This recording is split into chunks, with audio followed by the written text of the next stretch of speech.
Astaghfirullah. Alhamdulillah wassalatu wassalamu ala Rasulillah wa ala alihi wa sahbihi wa mawalah wa la hawla wa la quwata illa billahi wa ba'd. Kita lanjutkan kajian kita, masih membahas kitab Arba'in Nawawi, dan kita masuk pada hadis yang keempat dari kitab Arba'in Nawawi. Kita baca hadis.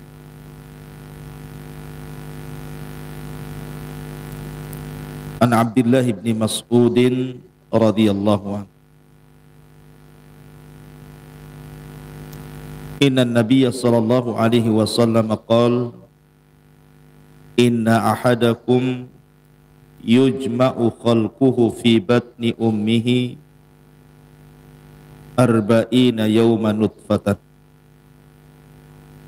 thumma yakunu 'alaqatan misla dhalik thumma yakunu mudghatan misla dhalik thumma yursalu ilaihi al-malaku fayanfukhu fihi ar-ruh wa yu'maru bi arba'i kalimatin bi katbi rizqihi wa ajalihi wa amalihi wa syaqiyin aw sa'idin fawalladhi la ilaha ghairuhu inna ahadakum la ya'malu bi amali ahlil jannah hatta ma yakunu bainahu wa bainaha illa dhira' fayasbiqu alaihi alkitab fayamalu bi amali ahli nar fayadkhuluha wa inna ahadakum la ya'malu bi amali ahli nar hatta ma yakunu bainahu wa bainaha illa dhira' fayasbiqu alaihi alkitab fayamalu bi amali ahli aljannati fayadkhuluha.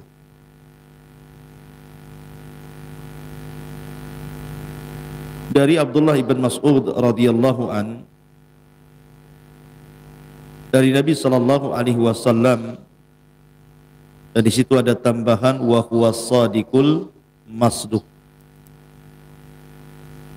Bahwa Nabi sallallahu alaihi wasallam adalah as-shadiq al-masduq. Apa yang dimaksud shadiq dan apa yang dimaksud masduq? Shadiq itu artinya jujur dalam ucapan. Masduq itu artinya jujur dalam wahyu yang disampaikan. Jadi benar dalam ucapannya dan benar pula wahyu yang disampaikan.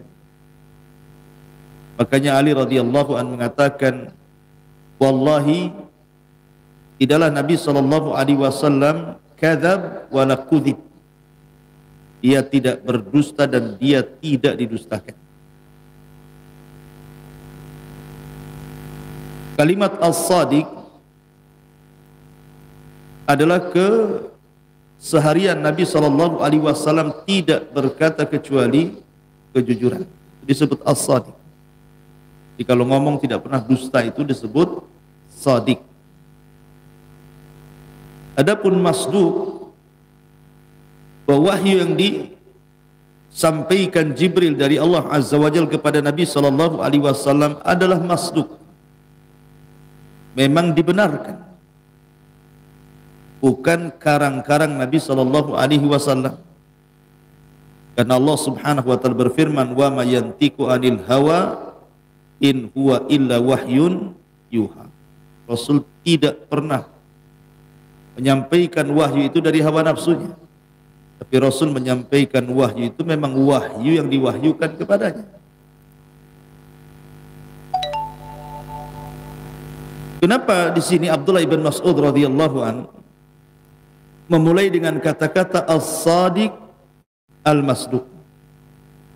Dia benar ataupun jujur dalam kata-katanya dan dibenarkan wahyu yang disampaikan kepadanya. Kenapa didahului dengan kata-kata ini? Sementara di dalam 40 hadis ataupun lebih dalam kitab Arba'in Nawawi tidak ada kata-kata hadis yang dimulai dengan kata as-sadiq al-masduq kecuali hadis Abdullah ibn Mas'ud ini. Karena yang akan disampaikan ini perkara gaib. Jadi yang akan disampaikan ini bukan perkara biasa, tapi perkara gaib. Soal bagaimana manusia itu diciptakan di dalam janin seorang ibu, ini perkara gaib, bukan perkara yang nampak. Makanya ketika Nabi SAW menjelaskan bahwa setelah usia 40 hari ketiga kalinya, berarti 120 hari, situ Allah Subhanahu wa taala mengutus malaikat untuk meniupkan ruh, kemudian mencatat rizkinya, mencatat ajalnya, mencatat amalnya, dan mencatat akhir hidupnya baik ataukah tidak baik. Ini kan semua perkara gaib, kita tidak tahu. Makanya kemudian hadis ini dimulai dengan kalimat wa huwa shadiq al-masduq. Itu faedah dari kalimat as-shadiq wal masduq. Baik, sebelum saya menjelaskan tentang isi daripada hadis yang keempat dari hadis Arba'in Nawawi, sebagaimana biasa kita kenalan dulu dengan rawi hadis. Rawi hadis Abdullah ibn Mas'ud radhiyallahu an, kunyahnya adalah Abu Abdurrahman, atau dikenal dengan Ibnu Ummi Abdin, dan dia adalah Abdullah ibn Mas'ud al-Khudhali dari kabilah Khudhail. Abdullah ibn Mas'ud radhiyallahu an yang meninggal pada tahun 32 Hijriah ini adalah seorang sahabat Rasul, dan dia orang faqih, orang cerdasnya dari kalangan sahabat Rasul. Dan dia seorang qari Al-Quran, bahkan seorang muhaddis, ahli hadis.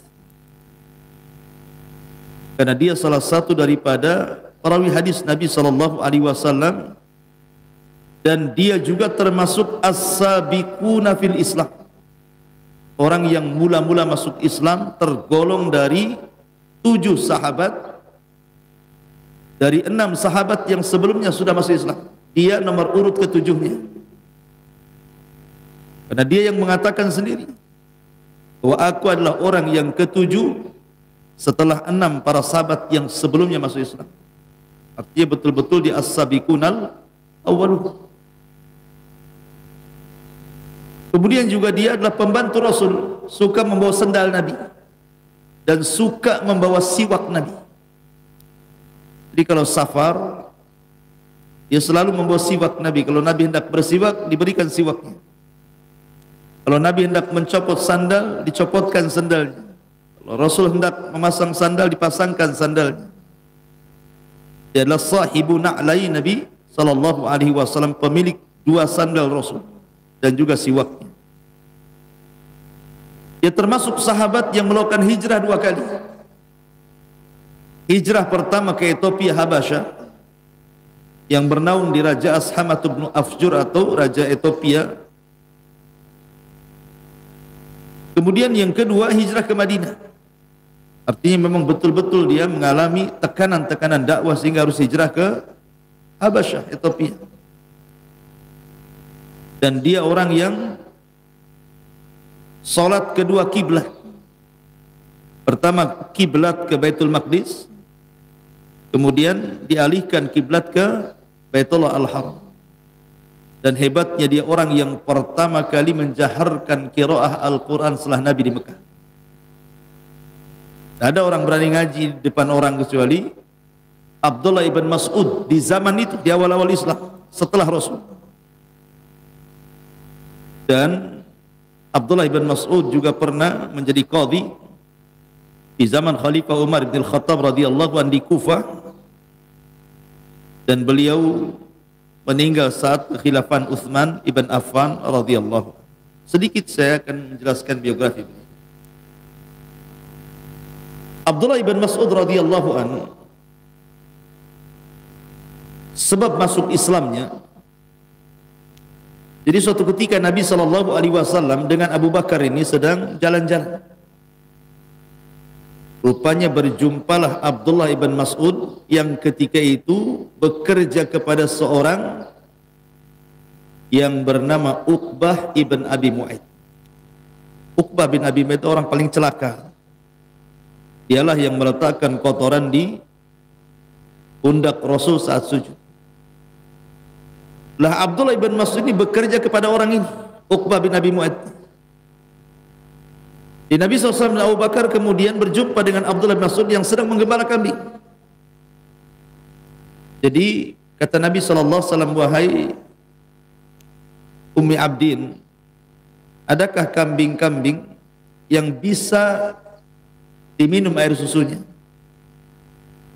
Katanya Abdullah bin Mas'ud, dia mengatakan, wahai Tuan, saya tidak bisa memberikannya karena ini milik orang, saya hanya menjalankan amanah saja. Maka Rasul mengatakan, kalau begitu ya sudah, ada enggak kambing yang tidak ada air susunya? Maksudnya kambing itu tidak beranak. Akhirnya kata Abdullah bin Mas'ud, ada. Maka diserahkan kambing yang kering susunya, sama sekali ada susunya. Kemudian diusaplah kambing itu, tiba-tiba penuh air susu. Tentu hal seperti ini yang pertama kali dilihat oleh Abdullah bin Mas'ud, disangka sihir. Kok bisa mengusap kambing yang tidak mengeluarkan air susu, tiba-tiba air susunya penuh? Maka Abdullah bin Mas'ud pun tertarik ingin belajar. Dia mengatakan, ya Rasul, alimni. Rasul, ajarkan itu ilmu itu kepadaku, katanya. Maka Rasul SAW mengatakan, nanti kamu datang ke tempat saya. Akhirnya kemudian Abdullah bin Mas'ud menemui Rasul SAW dan Abu Bakar. Setelah kemudian diajarkan tentang Islam, maka dia pun kemudian tertarik dan dapat hidayah masuk Islam. Dia pun bersyahadat di hadapan Nabi SAW, asyhadu an la ilaha illallah wa asyhadu anna Muhammadar Rasulullah. Ini sebab keislaman Abdullah ibn Mas'ud. Sampai-sampai sebab keislaman ini juga disebutkan hadisnya di dalam riwayat Bukhari. Kemudian Nabi SAW mengatakan, ya gulam, fa innaka mu'allam. Setelah Abdullah Mas'ud masuk Islam, kata Rasul apa? Fa innaka mu'allam. Engkau akan diajari Allah. Firasat Nabi SAW tidak mungkin meleset. Abdullah ibn Mas'ud menjadi orang cerdas, dan termasuk orang cerdasnya para sahabat. Padahal dia seorang yang fakir, orangnya hitam, orangnya pendek, orangnya kurus, dan dia penggembala kambing, tetapi tidak menghalangi dia untuk menjadi seorang alimin ulama sahabat. Dan Abdullah bin Mas'ud juga di zaman jahiliyah tidak pernah mendekati tempat-tempat maksiat. Tidak pernah seusia dia di zaman itu yang suka khamar, suka zina, suka ini dan itu. Maka Abdullah bin Mas'ud hanya fokus menjaga kambing-kambing Uqbah bin Abi Mu'aid. Khiyarukum fil jahiliyati khiyarukum fil Islam idza fuqihu, kata Rasul. Orang yang baik di zaman jahiliyah, maka dia pun akan mendapatkan kebaikan setelah Islam apabila mereka dicerdaskan Allah, diberikan taufik oleh Allah Azza wa Jalla. Seperti Abdullah ibn Mas'ud radhiyallahu anhu. Abdullah ibn Mas'ud radhiyallahu anhu, Allah berikan anugerah setelah masuk Islam, maka dia punya perhatian dengan Al-Quran. Maka di permulaan Islam dia mampu menghafal 70 suratan fil Quran. 70 surat dalam Al-Quran yang ketika itu tidak ada sahabat yang sebutkin dia, dan tidak ada sahabat yang berselisih tentang kemutkinannya, tentang kemantapan hafalannya, dan tidak ada khilaf di antara sahabat tentang indah suaranya. Suaranya indah sekali, sampai-sampai Nabi SAW mengatakan tentang Abdullah bin Mas'ud, ketika Rasul dan Abu Bakar, Umar pulang dari safar, kemudian lewati samping masjid seperti ini, Masjid Nabawi. Kemudian tiba-tiba Abdullah bin Mas'ud membaca Al-Quran, terdengarlah dari luar oleh Rasul, Abu Bakar dan Umar. Rasul pun terdiam. Abu Bakar terdiam, Umar terdiam mendengarkan qiraahnya Abdullah ibn Mas'ud. Selesai membaca Al-Quran, Abdullah ibn Mas'ud tidak tahu kalau sedang didengarkan suaranya oleh Rasulullah. Maka Rasul mengatakan kepada Abu Bakar dan Umar, "Man arada an yasma'al Qur'ana ghaddan tariyan kama unzil falyaqra ala qiraati ibnu ummi abdin." Kata Rasul, siapa yang hendak mendengar bagaimana Al-Quran itu turun kepadaku, maksudnya dari Jibril. Kamu pengen tahu, wahai Abu Bakar, Umar, bagaimana suara Jibril ketika menurunkan wahyu kepadaku? Seolah-olah Rasul mengatakan seperti itu. Seperti suara dia. Siapa? Ibnu Ummi Abdin, maksudnya Abdullah ibn Mas'ud. Sejajarkan suaranya dengan Jibril. Makanya wajar, ikhwan, ketika Nabi SAW sedang duduk di Masjid Nabawi, kemudian Nabi memanggil Abdullah bin Mas'ud dan banyak para sahabat di sekitarnya. Kata Nabi SAW kepada Abdullah bin Mas'ud, "Iqra alayya al-Quran." Wahai Abdullah bin Mas'ud, bacakan kepadaku Al-Quran. Kata Abdullah bin Mas'ud radhiyallahu anhu, dia mengatakan, "Ya Rasulullah, aqra'u 'alaika al-Qur'an wal Qur'anu unzila ilaik?"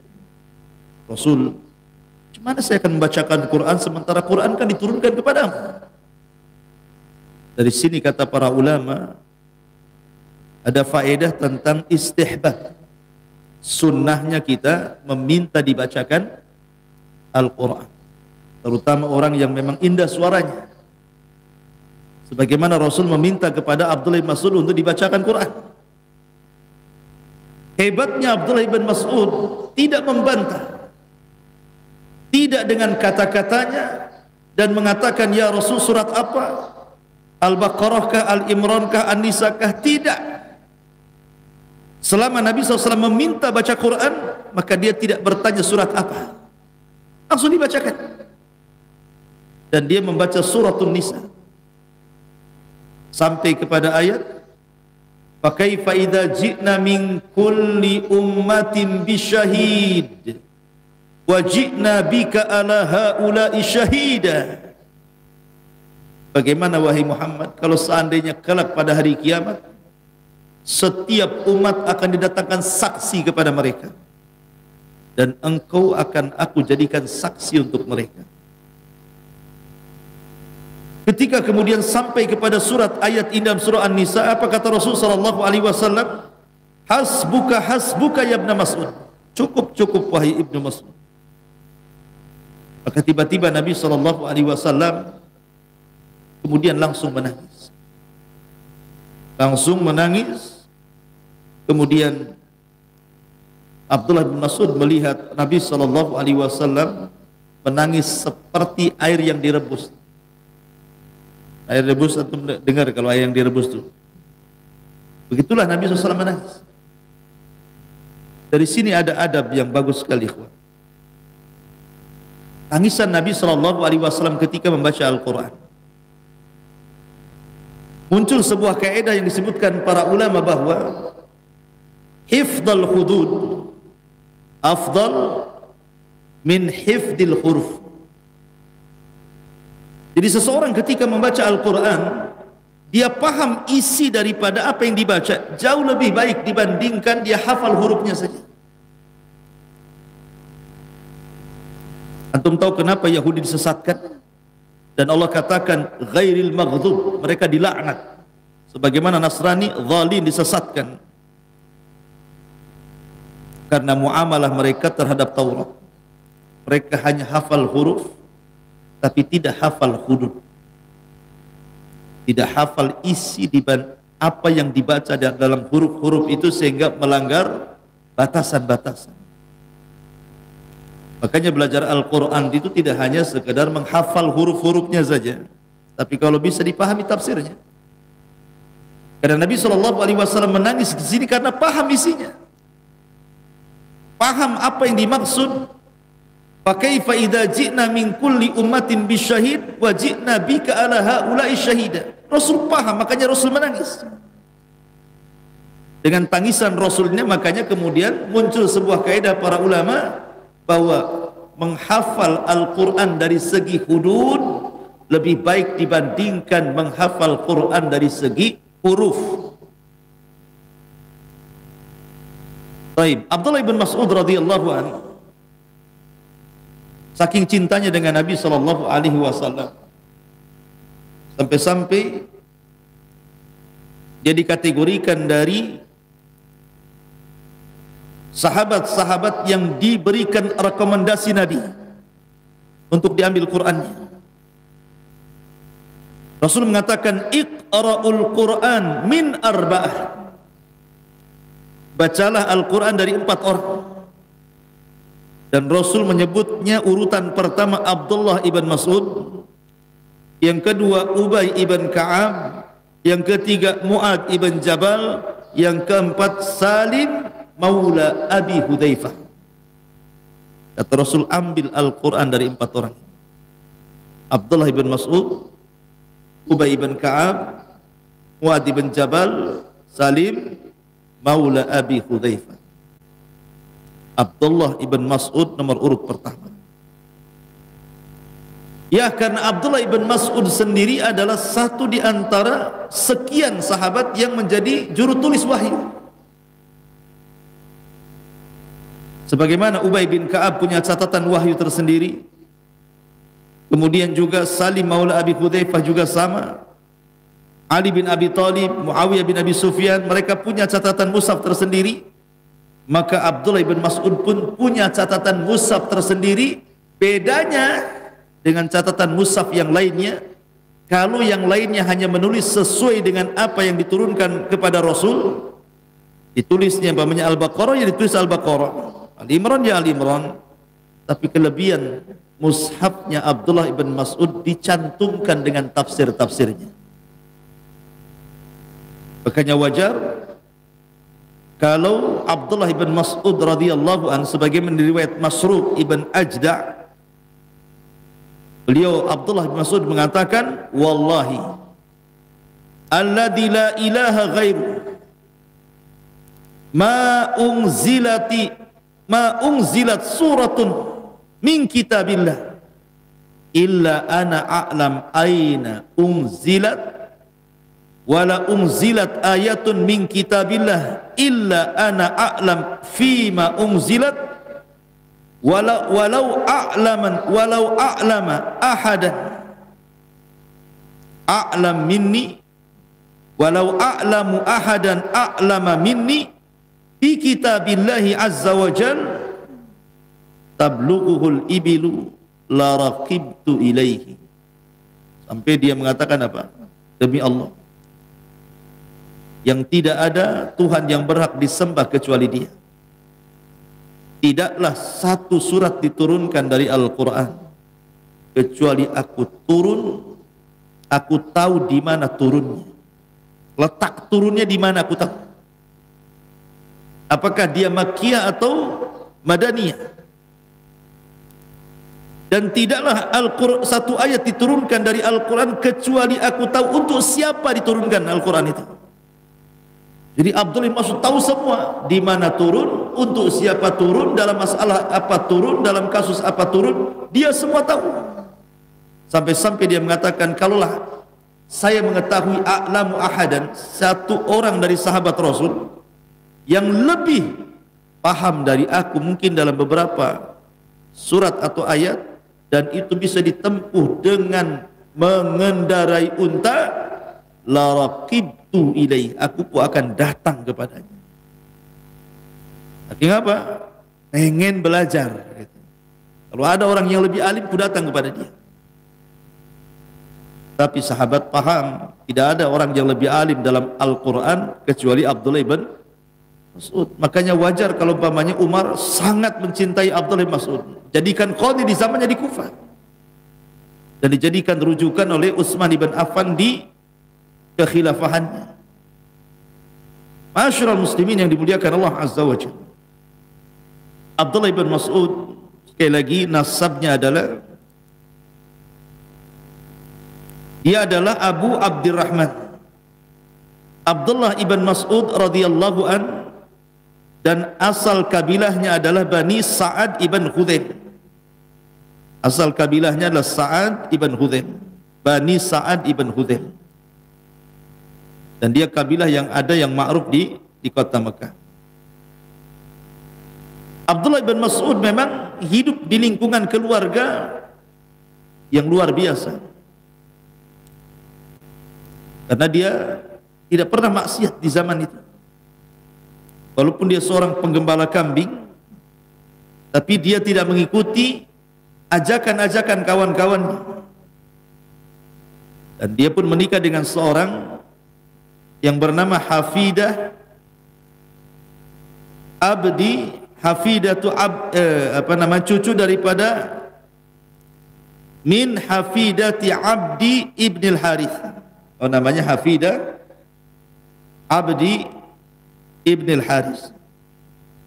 Jadi ikhwatu fillah muliakan Allah Azza wa Jalla, ketika dia masuk Islam, Abdullah bin Mas'ud itu kan sering keluar masuk rumah Nabi, baik di Mekah atau di Madinah. Sampai-sampai Abu Musa al-Ash'ari radhiyallahu anhu menyangka bahwa Abdullah bin Mas'ud itu keluarga Nabi, karena sering keluar masuk kan. Jangan-jangan dia adalah keluarga Nabi gitu ya. Jadi orang nggak berani kepada Abdullah bin Mas'ud itu. Ya wajar, dia adalah orang yang awal-awal masuk Islam bersama ibunya. Kemudian dia bermulazamah dengan mulazamah tammah, betul-betul sempurna mulazamah. Tidak pernah meninggalkan Nabi baik ketika safar atau ketika mukim. Bahkan setiap peristiwa dia hadir di situ. Tidak ada satupun peperangan yang dilakukan Rasul kecuali Abdullah ibn Mas'ud terlibat dalam peperangan itu, mulai dari Badarnya, Uhudnya, Khandaqnya, dan semua peperangan. Dan Abdullah ibn Mas'ud sangat dicintai Rasul. Ketika dia naik ke pohon kurma, ada angin, kemudian tersingkaplah pakaiannya. Betisnya itu nampak seolah-olah daging membalut tulang saja, saking kecilnya, kurus krempeng. Tapi walaupun kurus krempeng, dia punya tenaga kuat. Sehingga sahabat mempertawakan Abdullah bin Mas'ud. Dan Nabi SAW mengatakan, la tadhaku, jangan kalian tertawakan betisnya Abdullah bin Mas'ud. Sebab kalau ditimbang kedua betisnya dengan gunung Uhud sana, masih berat kedua betisnya Abdullah bin Mas'ud, kata Rasul. Cukuplah hal itu kelebihan Abdullah ibn Mas'ud radhiyallahu anhu. Masyarul muslimin yang dimuliakan Allah Azza wa Jalla, ketika sampai di Madinah, maka Rasul mempersaudarakan antara Muhajirin dan Ansar. Maka dia pun dipersaudarakan Rasul dengan Az-Zubair ibn Awwam radhiyallahu anhu. Masyarul muslimin yang dimuliakan Allah Subhanahu wa taala, dan Abdullah bin Mas'ud sekali lagi perkataannya dalam tafsir sangat diperhitungkan sama dengan tafsirnya siapa? Abdullah ibn Abbas radhiyallahu anhu. Dan riwayatnya, maksudnya dari segi hadis, banyak dicantumkan dalam kitab Sahihaini, Sahih Bukhari dan Sahih Muslim, baik yang disepakati keduanya ataupun yang disendirikan oleh Bukhari dan Muslim. Intinya bahwa dia seorang mufassir, dia seorang qari, dia seorang muhaddis, dia seorang faqih, banyak gelar kepada Abdullah bin Mas'ud. Belum lagi akhlaknya, orangnya qanaah, orangnya zuhud, syuja', pemberani, mujahid, seorang ahli jihad, dan begitu seterusnya. Tapi kita masuk pada penjelasannya. Hadis bicara tentang pengumpulan janin dalam perut ibu ini, mulai dari segumpal mani sampai menjadi orang. Sebenarnya juga hadis ini sesuai dengan firman Allah Azza wa Jalla dalam surah Al-Mu'minun. Dalam surah Al-Mu'minun ayat 12 sampai 16. Nanti antum cocokkan dalam surah Al-Mu'minun ayat 12 sampai 16 dengan hadis Abdullah ibn Mas'ud ini. Begitu juga surat Al-Hajj ayat 5. Saya bacakan suratnya dulu, kita masuk ke dalam hadis nanti. Allah mengatakan walaqad khalaqnal insana min sulalatin min tin thumma ja'alnahu nutfatan fi qararin makin thumma khalaqnan nutfata 'alaqatan fa khalaqnal 'alaqata mudghatan fa khalaqnal mudghata idhaman fa kassawnal idhama lahma thumma ansha'nahu khalqan akhar fatabarakallahu ahsanal khaliqin. Dan sesungguhnya kami telah menciptakan manusia dari saripati, dari tanah. Kemudian kami jadikan nutfah dalam tempat yang kokoh dalam rahim itu. Kemudian nutfah maksudnya air mani itu kami jadikan segumpal darah. Mani dulu baru jadi darah. Lalu segumpal darah itu kami jadikan segumpal daging. Kemudian dari segumpal daging ini kami balutkan tulang. Lalu tulang belulang itu kami bungkus dengan daging, kemudian kami jadikan dia makhluk yang berbentuk lain. Maha suci Allah, pencipta yang paling baik. Ini dalam surah Al-Mu'minin 12 sampai 16. Dalam surah Al-Hajj Allah mengatakan, ya ayyuhan nas in kuntum fi raibin minal ba'thi fa inna khalaqnakum min turabin thumma min nutfatin thumma min alaqatin thumma min mudghatin mukhallaqatin wa ghairi mukhallaqatin linubayyina lakum wa nukirru fil arham ma nasha'u ila ajalin musamma thumma nukhrijukum tifla litablugu asyuddakum wa minkum man yutawaffa wa minkum man yuraddu ila ardhalil umuri likai la ya'lam min ba'di ilmi syai'an wa taral arda hamidatan fa idza anzalna 'alaiha al-ma'a ihtazzat wa rabbat wa ambatat min kulli zawjin bahij. Hai manusia, jika kamu dalam keraguan tentang hari kebangkitan, maksudnya alam kubur, maka ketahuilah sesungguhnya kami telah menjadikan kamu dari tanah, maksudnya Adam. Kemudian dari setetes mani, maksudnya turunannya. Kemudian dari segumpal darah. Kemudian dari segumpal daging yang sempurna kejadiannya dan yang tidak sempurna, agar kami jelaskan kepada kamu dan kami tetapkan dalam rahim apa yang kamu kehendaki sampailah kepada kedewasaan, sampai waktu yang sudah ditentukan.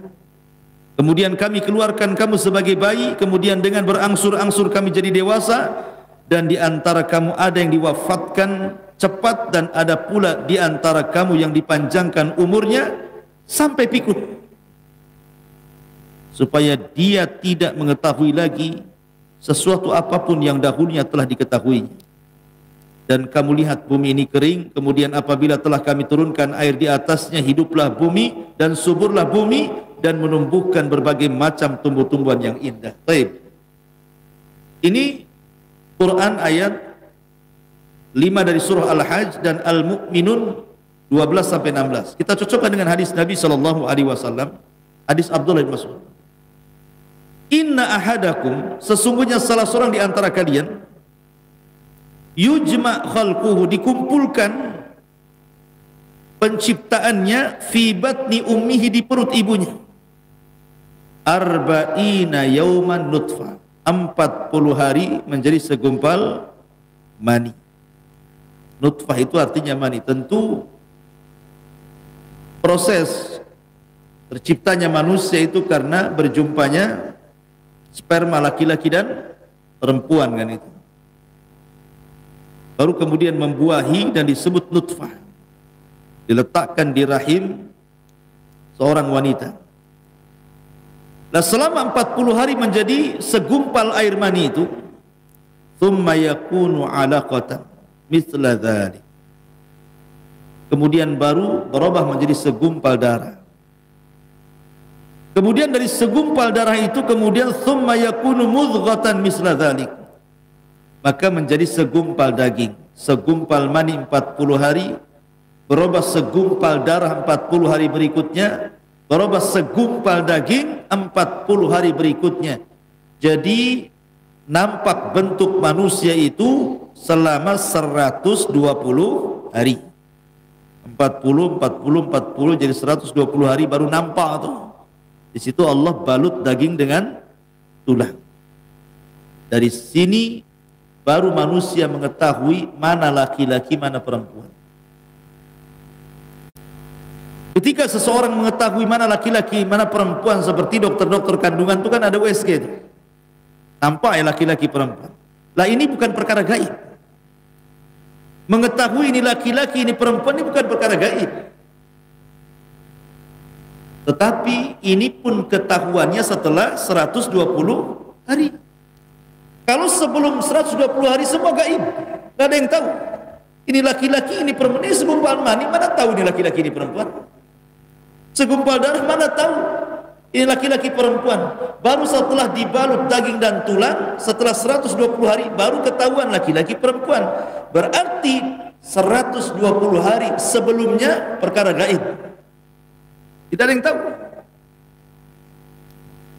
Tetapi hanya sebatas itu saja mengetahui laki-laki dan perempuan. Apakah bayi ini nanti akan pendek, akan panjang, akan tinggi, akan rendah, akan pesek, akan mancung, akan sipit, akan besar kepalanya, akan kecil kepalanya, akan belok matanya, itu perkara gaib.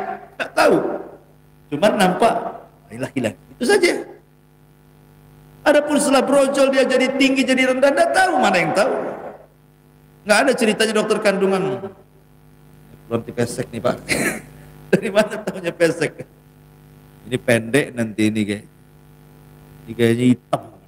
Ini kayaknya hitam putih. Mana ada yang tahu? Hanya sebatas mengetahui laki-laki, perempuan. Makanya apalagi sebelum 140 hari. Cuman yang jadi khilaf para ulama itu, kapan ditiupkan ruh? Ada yang mengatakan bahwa ditiupkan ruh itu kurang daripada 120 hari. Ada yang mengatakan di bawah itu, ada yang mengatakan di 40 hari pertama ditiupkan ruh. Alasannya karena ada kalimat misla dzalik. Memang kalau kita melihat pergerakan bayi itu kan biasanya di 40 hari pertama itu kan sudah bergerak tuh. Janin itu sudah bergerak, artinya ada nafasnya. Apakah yang dimaksud nafas itu ruh yang diletakkan oleh malaikat, ataukah lain, atau hanya gerak-gerak gitu saja untuk menunjukkan bahwa dia hidup? Nah, ini jadi khilaf para ulama, kapan ditiupkan ruh? Apakah di bawah 120 hari? Karena memang secara tajribah, secara pengalaman gitu ya di lapangan, memang bayi itu baru sebulan saja biasanya sudah ada pergerakan gitu ya. Tapi apakah pergerakan itu maknanya ditiupkan ruh atau tidak? Nah, itu jadi khilaf. Walaupun pendapat yang kuat, ditiupkan ruh itu setelah 3 kali 40. Karena di sini kalimatnya arba'ina misla dzalik, arba'ina misla dzalik kan itu. Arba'ina yauman misla dzalik, arba'ina yauman misla dzalik, arba'ina yauman misla dzalik. Artinya ditiupkan ruh itu setelah usia 4 bulan, 120 hari. Nah, baru kemudian ditiupkan ruh. Sejak itulah janin menjadi manusia. Makanya nanti akan terkait hukumnya. Yang keguguran setelah 4 bulan dengan keguguran sebelum 4 bulan itu ada hukum tersendiri. Contohnya seperti umpamanya, apakah orang yang keguguran sebelum 4 bulan dan keguguran setelah 4 bulan darahnya dianggap nifas atau bukan? Maka ulama mengatakan kalau kegugurannya sebelum 4 bulan maka tidak dianggap nifas, berarti masih wajib sholat. Kalau ada wanita keguguran di bawah 4 bulan, berarti walaupun mengeluarkan darahnya dianggap istihadah, bukan darah nifas. Makanya wajib sholat walaupun keluar darah. Dengan cara ya disumpel lah, dengan softtek, dengan apa gitu ya. Tapi kalau kegugurannya setelah 4 bulan, nah ini sudah masuk nifas. Karena yang dikeluarkan sudah manusia, sudah ada ruhnya. Kalau sebelumnya kan belum jadi manusia, belum ada ruhnya kan. Ini salah satu contoh. Ataupun kalau kegugurannya sebelum 4 bulan, itu bukan manusia, artinya bisa dikubur di mana saja. Tapi kalau sudah 4 bulan berarti sudah jadi manusia, ya dikuburkan di kuburan kaum muslimin, kan? Nah, seperti itu. Nanti kita akan jelaskan terkait hukum-hukum seputar ini. Baik, masyarul muslimin yang dimuliakan Allah Subhanahu wa taala. Ada beberapa faedah yang bisa kita petik dari hadis ini sampai kalimat thumma yakunu alaqatan thumma yakunu mudghatan misla dzalik thumma yakunu mudghatan misla dzalik thumma yursal ilaihi al-malak. Kemudian diutus padanya malaikat, kemudian disuruh mencatat 4 perkara, rizkinya, ajalnya, amalnya, dan akhir hidupnya bahagia atau tidak. Yang pertama, penggalan hadis ini,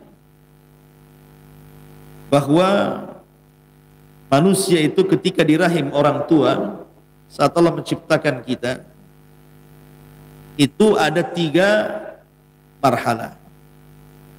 3 marhalah. Dari 120 hari itu menjadi 3 marhalah kan. 40 hari pertama segumpal mani. 40 hari kedua segumpal darah. 40 hari ketiga baru segumpal daging yang dibalut tulang. Artinya lihat bagaimana Allah Subhanahu wa taala berproses menciptakan kita. Kemudian antara jasad dengan ruh itu yang mana dulu diciptakan? Apakah jasad dulu diciptakan baru ruh, atau ruh dulu diciptakan baru jasad? Maka di sini ada 2 pembahasan. Pertama penciptaan Adam, yang kedua penciptaan turunan Adam. Kalau yang dimaksud penciptaan Adam, maka jasad lebih utama atau lebih dulu diciptakan dibandingkan ruh. Karena Adam alaihi salatu wassalam diciptakan itu jasadnya dulu. Diambilnya tanah-tanah di bumi, kemudian oleh malaikat maut diangkat ke langit, kemudian dibentuk menjadi bentuk patung Adam seindah mungkin. Laqad khalaqnal insana fi ahsani taqwim. Baru setelah kemudian terbentuk jasad Adam, maka Allah ciptakan ruh, Allah masukkan ke dalam Adam. Dari sini menunjukkan bahwa kalau melihat penciptaan Adam berarti jasad dulu baru ruh. Tapi kalau anak turunannya terbalik, ruh dulu baru jasad. Karena ketika Allah Subhanahu wa taala menciptakan Adam dan sudah ditiupkan ruh, Allah usap pundak Adam. Dari pundak Adam itu keluar ribuan, jutaan, miliaran ruh.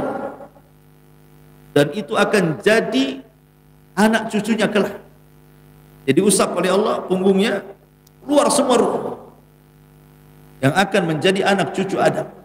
Kemudian diletakkan di alam arwah.